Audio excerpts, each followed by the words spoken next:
Bakı Mebel Fabrikasının kollektivi her ay yeni istihsalat qələbələr əldə edir.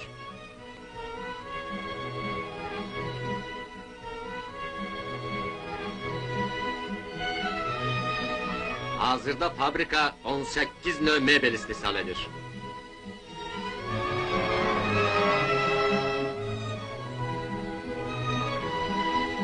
Staxanovçu dülgərlərdən Arif Məmmədov iş planını 200-250% yerinə getirir.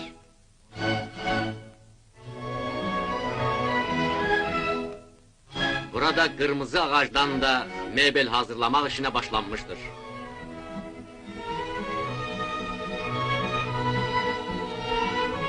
Baş mühəndis Kuliyov yoldaş, qırmızı ağac ustası Tepləkovun hazırladığı mebeli nəzərdən keçirir.